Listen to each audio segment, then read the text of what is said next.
Vous savez l'expression «après la pluie, le beau temps», c'est un petit peu ce que j'ai vécu fin avril. Déjà parce que d'un point de vue général, il a fait très beau, mais aussi parce que ma situation s'est un petit peu arrangée, ou du moins j'ai eu une illusion que la vie était redevenue à la normale. J'ai eu l'occasion d'être très bien accompagnée, je suis sortie, je suis allée dans des petits cafés et ça m'a fait vraiment beaucoup de bien, mais aussi parce que l'inspiration est revenue.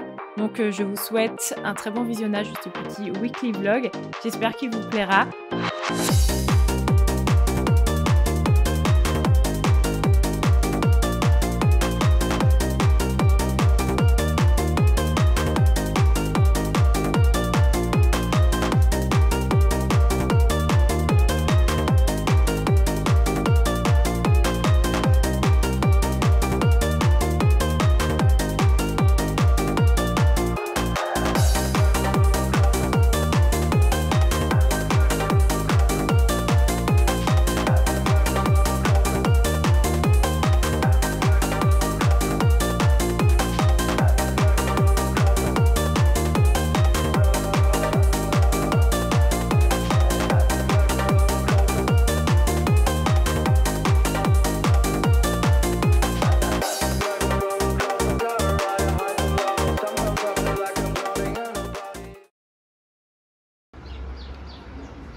On va se retrouver plus tard après.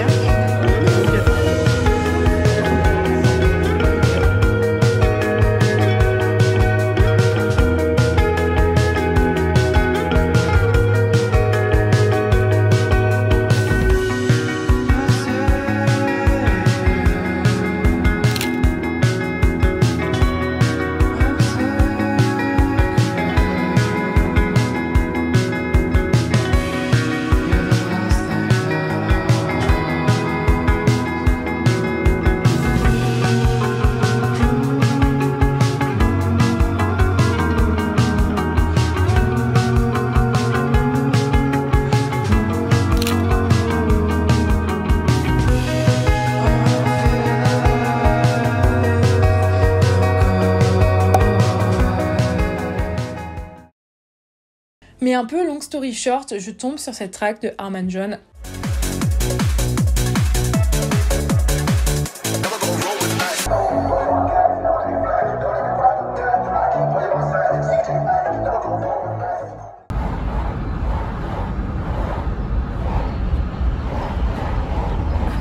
Parmi les petites différences culturelles entre la France et l'Allemagne, il y a vraiment la place du barbecue. Maintenant que je dis cette phrase, je trouve que c'est trop rigolo, mais c'est vrai que dès qu'il y a un rayon de soleil, les Allemands ils font des barbecues dans les parcs. Et d'ailleurs, si ça vous intéresse, il y a un super épisode de Carambolage à ce sujet, je vous le mettrai en barre d'infos, qui explique un petit peu que, alors c'est pas qu'en Allemagne, mais dans d'autres pays, effectivement, il y a cette culture de dès qu'il fait beau, venez, on va se poser dans les parcs et on va faire griller des saucisses. Et en fait, nous, c'est typiquement ce qu'on a fait et c'était vraiment trop chouette. Et en plus de ça, mes copains ont mixé et c'était une très belle journée, j'étais trop reconnaissante.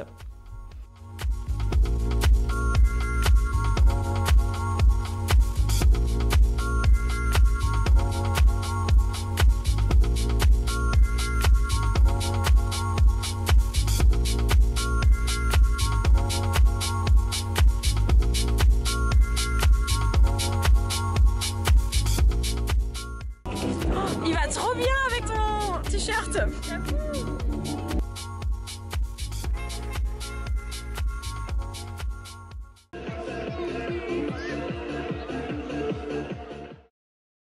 C'est pareil, juste avec du tofu. Le lundi, j'ai passé la journée avec Elodie et c'était trop chouette parce que j'ai pas forcément l'occasion de discuter avec des gens qui font le même métier que moi.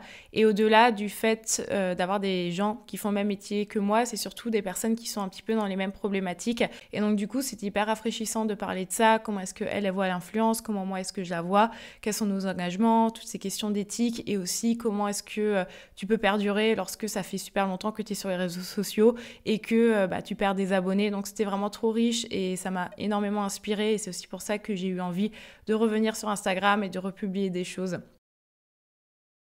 Avant de commencer un petit peu cette journée, je voulais aussi vous parler un petit peu d'une réflexion parce que je trouve que c'est toujours trop cool dans mes vidéos un petit peu d'infuser certains épisodes de studio vlog d'une réflexion en particulier liée à mon métier ou liée à d'autres choses. Et là, il y a dans l'ancien studio vlog, alors non, j'en ai fait 2, c'est-à-dire que j'en avais fait un où vraiment je suis au bout du Rolls. Je regrette un peu cette vidéo, toute la partie où j'explique comment dessiner dans son sketchbook est vraiment bien. Mais genre, la partie où je suis sur le canapé, là en face, oh mon Dieu, je suis là avec mes énormes cernes et je suis en mode, ben ça va pas quoi. Ouh, je suis au bout du Rolls. Elle est, waouh, vraiment cette Luisa, je suis en mode meuf, va dormir, ça va te faire du bien. Mais en même temps, t'as tenu bon quoi et tu peux être fière de toi. Mais bref, avant ce studio vlog, j'en avais fait un autre où effectivement il y a une grosse partie de podcast visuel où je me re-questionnais par rapport à mon style graphique, par rapport à la manière dont je faisais mon métier, par rapport effectivement en fait d'offrir beaucoup de choses sur internet et puis dans quelle mesure en fait ce que je crée ça m'appartient encore. Et je trouve ça toujours trop chouette d'avoir des sortes de discussions par rapport à ça. Et j'ai envie de commencer ce vlog avec une réflexion dans laquelle je suis là depuis quelques temps. Et c'est un peu une réflexion avec laquelle j'ai aussi commencé ma journée parce qu'effectivement, j'en ai beaucoup parlé avec mon agente avant. Comme vous avez pu le voir dans le titre de cette vidéo, en fait, j'ai été face un petit peu à une réalité là au cours des dernières semaines et même plutôt des derniers jours. Plutôt face à un constat où je me suis dit, waouh, it's happening, genre c'est vrai en fait, mais je vis pas de l'illustration et ça m'a vraiment fait un choc en fait. Quand je me suis rendu compte de ça, je me suis dit, ça fait 6 ans que je fais cette activité et je vis pas en fait de cette activité. Financièrement, c'est compliqué. C'est compliqué, voilà. Aujourd'hui, je peux rien faire sans faire un crédit, sauf que si je veux faire un crédit, ben, je peux pas en faire un vu que je suis auto-entrepreneur. Donc n'importe quelle petite chose, je suis obligée d'emprunter de l'argent à mes proches. On est samedi 10 octobre 2020.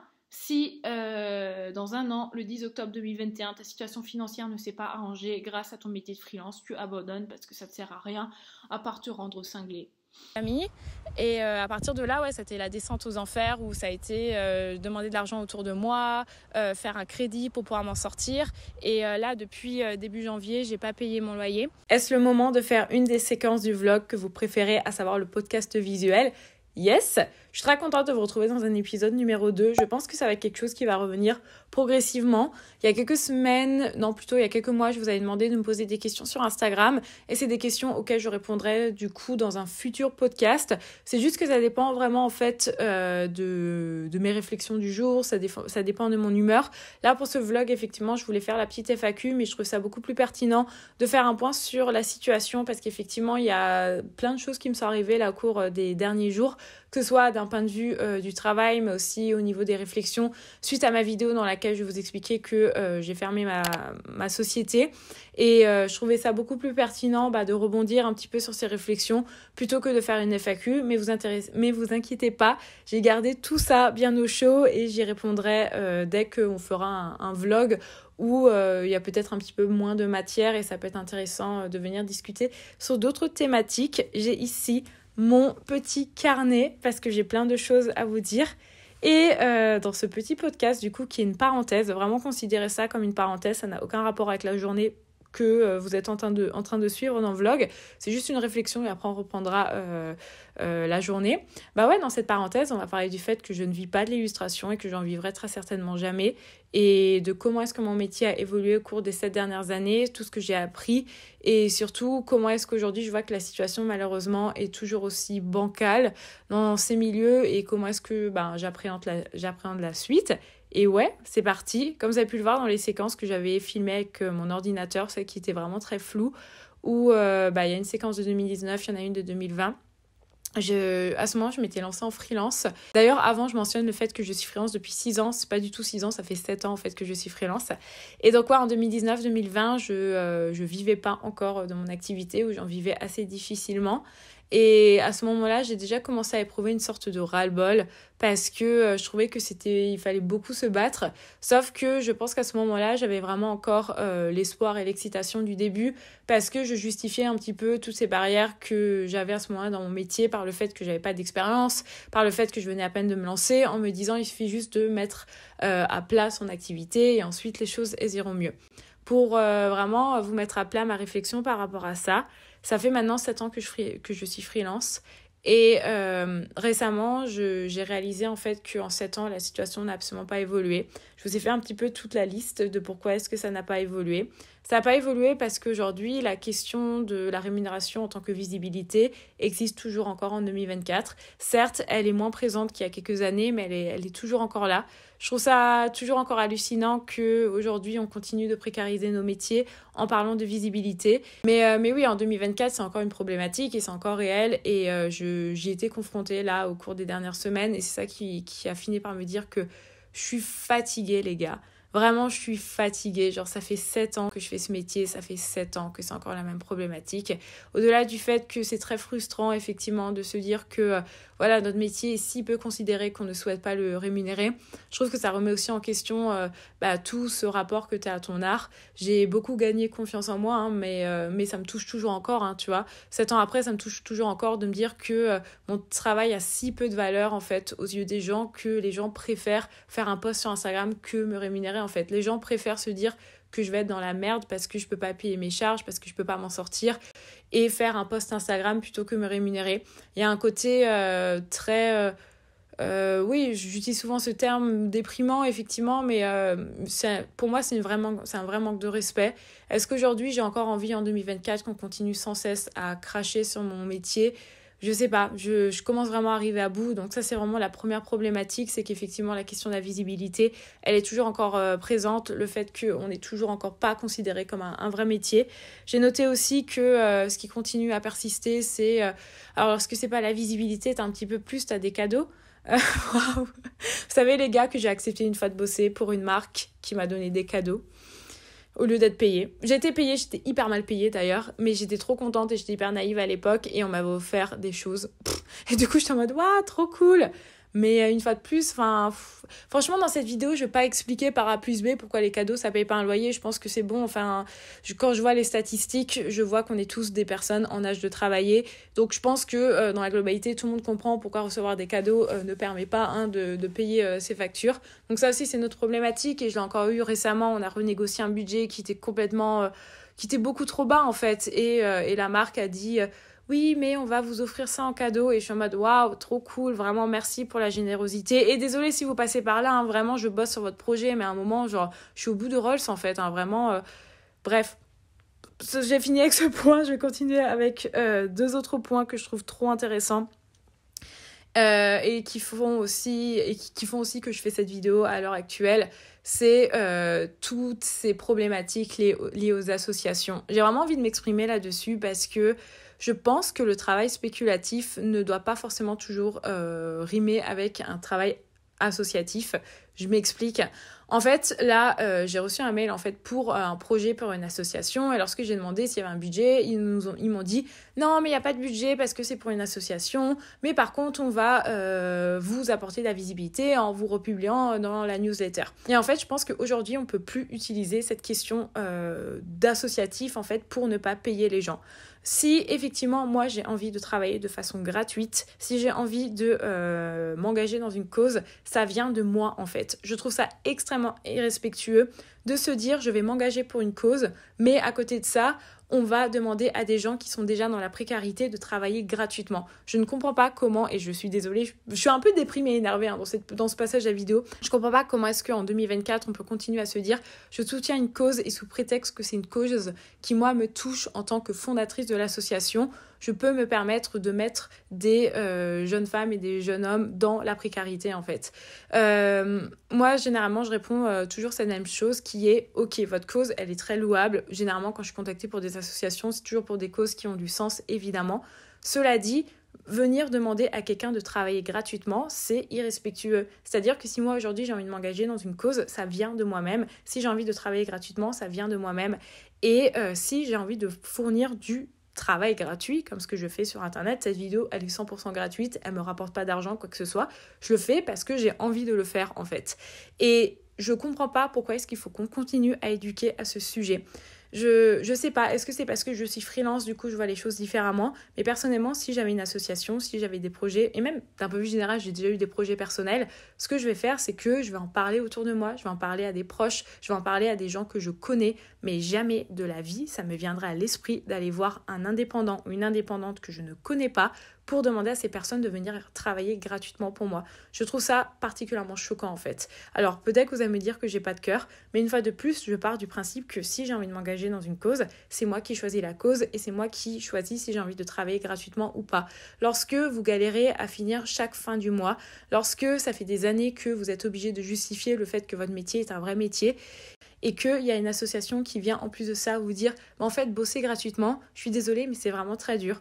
Et je le répète parce que j'ai pas envie que mes propos soient déformés. Une fois de plus, je n'ai absolument rien contre m'engager envers des causes. Mais une fois de plus, je pars du principe que c'est moi qui choisis ces causes et que c'est moi qui décide de travailler gratuitement.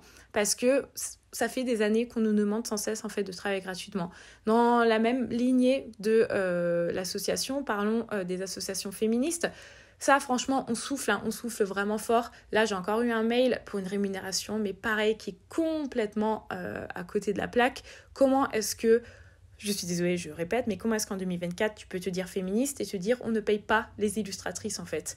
C'est comme si tu faisais une association contre la fast fashion et tu te dis tiens, on va faire des t-shirts contre la fast fashion et on va faire ces t-shirts, en fait, qui vont être fabriqués dans des conditions horribles en Bangladesh, mais dessus, on aura marqué stop la fast fashion. Bah, c'est exactement pareil. Lorsque vous êtes une association féministe, ne venez pas contacter des illustratrices sous prétexte que c'est pour une belle cause et ensuite ne pas payer en fait ces illustratrices. Il y a une réalité, il y a des chiffres, si je les retrouve, je vous les mettrai. Il me semble qu'il y a un chouette article, je vous mettrai en barre d'infos, qui aujourd'hui parle des revenus dans le milieu des artistes-auteurs. Et il faut savoir que la plupart des gens sont sous le seuil de précarité. Et c'est une réalité. Aujourd'hui, on ne peut pas continuer à précariser les gens sous prétexte en fait que c'est pour une cause quelconque. Une fois de plus, et vraiment, j'ai pas envie que mes propos soient déformés, je n'ai rien contre le fait de faire du travail gratuit à partir du moment où ça vient de toi, à partir du moment où la démarche vient de ton côté. Évidemment, je vais pas non plus me fermer au fait qu'il faut tout faire pour être payé. Il y a parfois des projets qui vont effectivement nous toucher. Il y a parfois des projets où on se dit ok, peut-être que le rapport visibilité, argent vaut peut-être la peine. Moi aussi je l'ai fait. Là j'ai accepté des projets où je suis clairement pas payée, mais je me dis c'est des choix de projets qui me permettent de m'améliorer, dont un qui va me donner beaucoup de visibilité, même si je suis payée 10 fois moins que ce que je devrais être payée. Donc voilà, mais après ça c'est vraiment propre à soi. Une fois de plus, je dis aussi que moi, mes tarifs, ils sont complètement négociables selon l'association, selon nos clients. Il y a toujours une manière en fait de discuter. Je suis pas une personne qui va dire voici mon tarif journalier et ça reste comme ça. Non, c'est avec la discussion vraiment que tu peux faire les choses. Mais en fait, je pense juste qu'à un moment, il faut arrêter de venir demander à des gens qui sont déjà dans la précarité de travailler gratuitement en fait. Voilà, pareil, si vous êtes une association, vous pouvez trouver des moyens d'avoir une petite enveloppe budgétaire. Je ne dis pas une fois de plus de payer des 1000 et des 100, mais c'est juste une question de respect en fait. C'est une question de respect à la base que de dire écoutez, on n'a pas beaucoup d'argent parce que nous on s'engage dans telle ou telle cause, mais voici notre enveloppe, est-ce que c'est possible de faire quelque chose avec ça? Plutôt que de dire voilà, on aimerait ci et ça, mais on n'a pas de budget et vous êtes payé en visibilité. Aujourd'hui en fait, tout ça cumulé fait que j'ai fini par réaliser que ça fait 7 ans que je suis là-dedans, ça fait 7 ans que j'envoie des mails pour éduquer les personnes, ça fait 7 ans que on continue toujours à me proposer effectivement des missions gratuites. Et j'ai fini par me dire que je suis fatiguée. Je suis fatiguée d'éduquer les gens. J'ai plus envie de le faire en fait aujourd'hui. Effectivement, je comprends que l'inflation a touché tout le monde. Et ça, je dis pas le contraire. Si moi, elle m'a touchée, elle a aussi touché les gens en face. Mais il y a tellement de façons de bosser différemment. Il y a tellement de façons de considérer en fait nos métiers à leur juste valeur. Et en fait, franchement, j'y reviens. Si de base, vous créez une boîte une boîte ou une asso et que vous n'avez pas de budget, dans ce cas-là, réfléchissez à faire les choses différemment, réfléchissez à peut-être bosser avec des gens qui sont aussi engagés auprès de vous, avec des gens que vous connaissez. Faites peut-être les choses par vous-même. On commence tous par quelque chose. Moi, je sais par exemple, c'est tout bête, mais il y a plein de choses au début, je les ai fait par moi-même parce que je n'avais pas le budget de rémunérer quelqu'un d'autre. Je sais pas, pendant des années, j'ai fait ma comptabilité toute seule. C'était hyper bancal, mais je l'ai fait parce que j'avais pas les moyens de me payer un cabinet comptable. Et lorsque j'ai eu les moyens de me payer un cabinet comptable, j'ai payé quelqu'un. Jamais de la vie, ça m'est venu à l'esprit de me dire ah bah tiens, je vais demander à quelqu'un de bosser gratuitement pour moi en fait. Pareil, si à ce moment-là très précis, j'avais pas d'argent, j'aurais pu demander de l'aide à des gens dans ma famille, à des gens proches, mais ça ne viendrait pas à l'esprit de venir précariser en fait un indépendant. Et aujourd'hui, je suis fatiguée, franchement, je suis désolée de me répéter, mais je ferai plus d'éducation en fait à partir de maintenant. À partir de maintenant, je je ferai plus, en fait, je ne bosserai plus gratuitement. Si j'ai envie de bosser gratuitement, je le fais parce que la démarche, elle vient de moi. Si j'ai envie de m'engager, c'est parce que la démarche, elle viendra de moi. Et en fait, tout ça fait que à l'heure à laquelle je vous parle, je ne vis pas de l'illustration et je n'en vivrai jamais. Tout simplement parce que les choses n'évoluent pas. Lorsque je vois comment les choses ont évolué en 7 ans, c'est très triste, mais je pense qu'elles n'évolueront pas dans les 7 prochaines années. Et c'est comme ça en fait. Donc voilà, c'est le constat dans lequel je suis. Je serais très curieuse d'avoir votre retour d'expérience aussi. Est-ce qu'aujourd'hui vous êtes... Est-ce que vous avez des perspectives d'avenir par rapport à votre métier? Est-ce qu'il n'y a que moi en fait qui en souffre autant et d'autres personnes en vivent? Parce que ouais, j'arrive pas à m'en sortir. Pour revenir à ce que je disais avant par rapport à l'inflation, oui, je comprends et je l'entends que c'est compliqué partout. J'entends qu'effectivement mes tarifs sont peut-être beaucoup plus élevés. Mais il y a un truc aussi, je pense, qui est important à prendre en compte. Et moi, je le vois, tu vois, maintenant, ça fait 7 ans que je suis indépendante. Aujourd'hui, je peux plus me permettre d'avoir un SMIC, en fait. Pourquoi est-ce que je peux plus me permettre d'avoir un SMIC? Tout simplement parce que j'ai beaucoup de choses à payer. En fait, en tant qu'indépendant, si ton ordi il tombe en panne demain, bah, c'est à toi de le payer, en fait. Là où, lorsque tu es un salarié, si l'ordi de ton taf, il fonctionne plus, bah, c'est la boîte qui va le payer. Tous tes logiciels, bah, c'est toi qui les payes. Enfin, dans la globalité, tout ce dont tu as besoin pour travailler aujourd'hui... bah, c'est toi qui dois les payer. Tes congés payés, tu les payes toi-même. J'ai pas besoin de vous faire un schéma sur le fait qu'en tant qu'indépendant, on n'a quasiment pas de retraite, donc tu es obligé de cotiser de ton côté aussi. Et pour toutes ces raisons, aujourd'hui, on peut plus demander un SMIC en fait. On peut plus vivre avec un SMIC, on est obligé de demander beaucoup plus. Et en fait, moi, j'ai pas envie en fait de passer toute ma vie dans ce stress constant parce qu'on refuse de me payer. Donc ouais, je suis très triste de cette situation et je suis un peu fatiguée. Je sais que les choses sont encore plus compliquées aujourd'hui avec l'intelligence artificielle aussi. Enfin bref, les choses font que personnellement, je pense pas que j'en vivrai.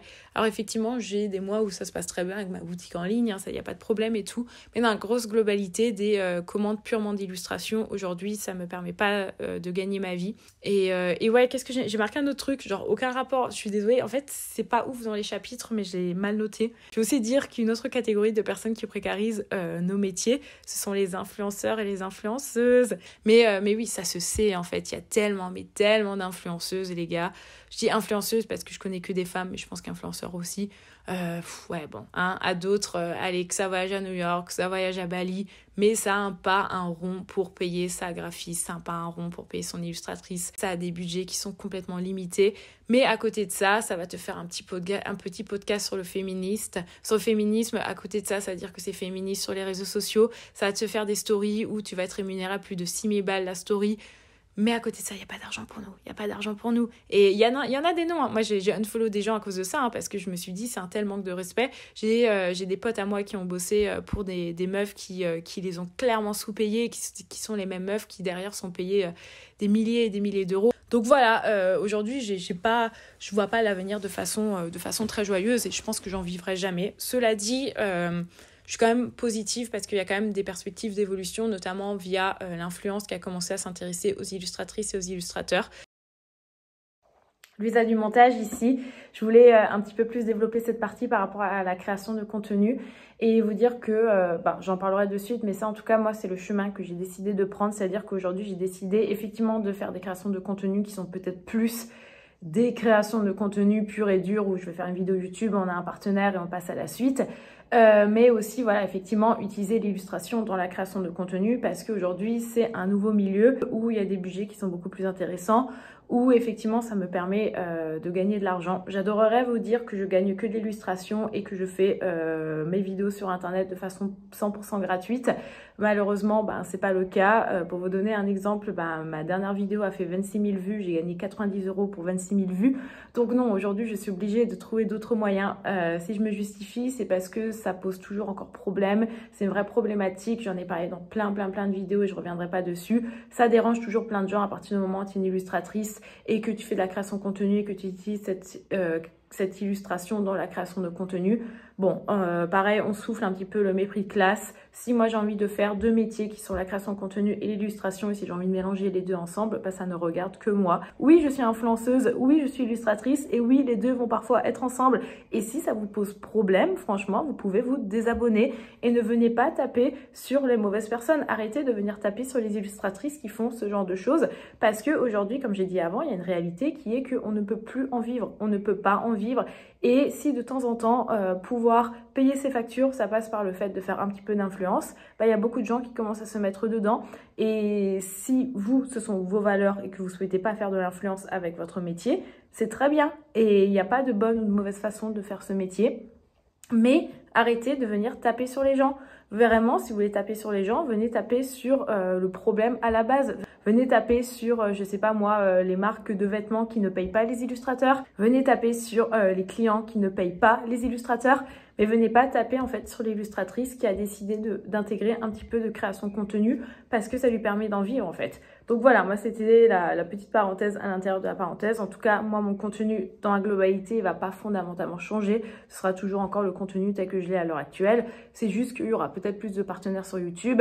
Il y aura des vidéos qui seront très certainement plus régulières.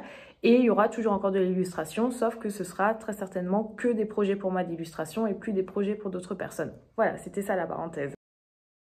Et si je vous dis ça, c'est parce qu'aujourd'hui, j'ai décidé que la création de contenu sera mon métier principal à partir de maintenant et l'illustration sera secondaire. Mais le truc, c'est qu'aujourd'hui, c'est des milieux dans lesquels il y a du budget, c'est des milieux dans lesquels tu es respecté à ta juste valeur, c'est des milieux dans lesquels tu peux dire « En fait, mon taux journaliste, c'est celui-ci » et les marques vont te dire « Ok, en fait. » Là où dans les autres milieux, c'est pas forcément pareil. Donc moi, personnellement, j'ai décidé d'évoluer comme ça. Donc mon métier principal à partir de maintenant, ce sera créatrice de contenu et je ferai passer l'illustration en second. Et le jour où j'aurai plus envie de rémunérer la création de contenu, je me chercherai tout simplement un autre boulot et je garderai toujours l'illustration à côté parce que j'ai plus envie de me battre en fait, tout simplement. Je pense que ouais, je commence à avoir des petites rides ici. Je pense qu'il y a un moment, on commence à sacrément fatiguer. J'ai envie de me lever le matin et d'être contente de ce que je fais. J'ai envie que les gens commencent à respecter mon boulot. Et je me dis que si en 7 ans, ça n'a pas été fait, ça ne sera pas fait dans les prochaines années. Donc à partir de maintenant, les choses vont changer. Il y aura peut-être plus de partenaires sur cette chaîne. Mais en tout cas, je suis quand même très contente. Je suis très reconnaissante. Je ne dis pas du tout ça Enfin, je me plains pas. Genre, je fais partie des privilégiés qui ont réussi à avoir des très belles missions d'illustration. Je fais partie des privilégiés qui ont réussi à monétiser une de leurs passions. Genre, c'est ouf, tu vois. Genre, aujourd'hui, je gagne de l'argent grâce à la création de contenu. Je trouve ça incroyable. Et je suis pas du tout en train de me plaindre, je suis juste en train de parler à haute voix d'un sujet qui touche beaucoup de personnes. Et je parle aussi de ça pour vous dire qu'il n'y a pas à avoir honte d'avoir un autre métier à côté en fait. Il n'y a pas à avoir honte en fait de ne pas réussir à s'en sortir en tant que freelance parce qu'on est dans des milieux qui font que ça ne fonctionne pas. Mais je parle aussi de l'autre côté en tant que personne qui est entrepreneur et qui a déjà travaillé avec des prestataires de services. Je suis pas non plus en train de venir cracher sur toutes les boîtes qui n'ont pas de budget, loin de là. Ce que je veux dire par là, c'est juste qu'il y a une façon d'aborder en fait l'entrepreneur, il y a une façon de venir aborder votre graphiste, votre illustrateur, il y a une façon d'avoir un minimum de respect. Si vous n'avez pas de budget, contactez tout simplement pas, attendez d'en avoir un tout petit peu. Si vous en avez peu, demandez ce qui est déjà possible avec ce budget. Mais voilà, ne faites pas les choses dans l'autre sens. Enfin bref, voilà, c'était fin de la parenthèse. On va reprendre la suite du vlog, mais réagissez en commentaire. Comment est-ce que vous voyez l'avenir de l'illustration ? Est-ce que vous en vivez ? Si vous en vivez, vous arrivez à mettre un peu d'argent de côté ? Ou est-ce que toutes les fins de mois sont compliquées ? Est-ce que vous avez un boulot alimentaire ? Est-ce que vous voyez une perspective d'avenir par rapport à tout ça ? Je serais hyper curieuse. Est-ce que vous raisonnez est-ce que mon discours résonne en vous ? Enfin bref, dites-moi tout ça en commentaire comme d'habitude. Et vraiment, n'ayez pas honte du métier que vous faites. Si comme moi vous faites de la création de contenu, soyez-en fiers. Moi vraiment à partir de maintenant j'ai décidé que je vais être giga fière de mon métier parce que je n'étais jamais fière du fait que je faisais de la création de contenu. Sauf en fait je suis contente, je suis fière de ce vlog et je suis fière de tout ce que je peux créer sur internet. Yes! Sur une autre note, j'ai trouvé cette petite carte trop mignonne pour décorer mon bureau. Et en fait, apparemment, il y en a plusieurs de ce que j'ai vu derrière. C'est marqué Indian Educational Chart. Et en fait, quand tu tapes ça sur internet, tu as plein de petites images qui apparaissent. Et j'aime beaucoup le style graphique.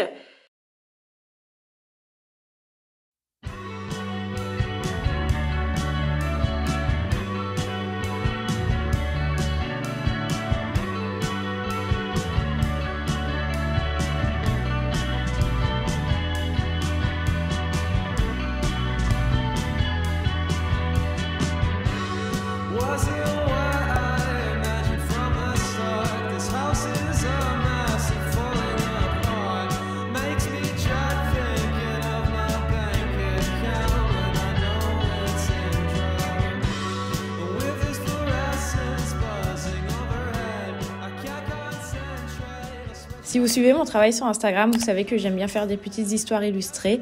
Et pour ça, je vais toujours venir faire un brouillon d'abord sur papier et ensuite je vais venir faire les différentes slides sur Procreate. Donc je vais vraiment jongler en fait entre Procreate et mon ordinateur, généralement juste avec Photoshop quoi. Donc je dessine sur Procreate puis je m'envoie les différentes illustrations sur Photoshop. Normalement, j'en ai déjà parlé dans une vidéo, je ne sais plus laquelle, mais tu peux copier directement depuis ton iPad et te l'envoyer, te le coller directement sur Photoshop, c'est hyper pratique. Et ensuite je vais venir ajouter la typographie avec Photoshop. D'ailleurs j'ai fait plein d'erreurs sur cette petite bande dessinée, je suis trop désolée, mais je n'étais pas très concentrée quand je l'ai fait. Et voici le résultat final. En vrai, je suis trop satisfaite, je trouve ça trop chouette et ça m'inspire vraiment à en faire une autre.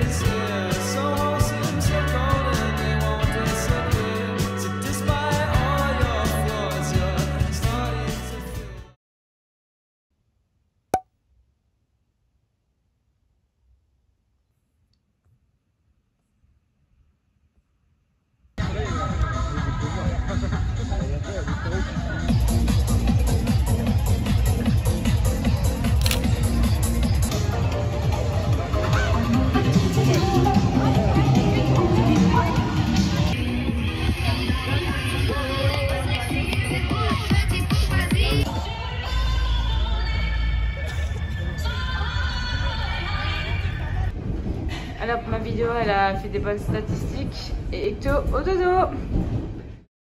Hello, aujourd'hui on reprend le vlog. Je suis désolée parce que j'étais censée filmer un peu tout le long de la semaine dernière. Je voulais un peu faire une sorte de weekly vlog, sauf que il s'est passé deux choses. La première c'est que après le 1er mai, j'étais pas dans le meilleur des états. Honnêtement j'ai fini à 6 h du matin. Ouais, le jeudi était compliqué pour moi vraiment. Mais c'est surtout que mercredi j'ai publié ma vidéo sur le fait que je ferme ma société et je me suis pas du tout attendue à avoir autant de retours et je me suis pas du tout attendue à ce que la vidéo sorte de mon cercle d'abonnés et touche une autre cible, et je pense que j'ai vraiment eu besoin de prendre du recul par rapport à ça parce que waouh, c'était assez intense d'avoir autant de commentaires, autant de soutien, d'avoir des DM, des mails, enfin c'était assez ouf ce qui s'est passé et je sais pas, je pense que ouais, c'était un petit peu trop et je me suis dit Luisa, juste ne filme pas. Enfin j'avais pas envie de filmer, honnêtement j'avais pas envie de filmer, j'ai assez peu travaillé aussi suite à ça. Parce que ça n'a pas été évident pour moi de publier cette vidéo, vous en doutez bien. Avouer sur internet déjà le fait que t'as pas géré de ton côté et puis qu'en plus de ça aujourd'hui tu te retrouves endetté à cause de la situation, je trouve ça ouais c'est pas la chose la plus simple au monde quoi.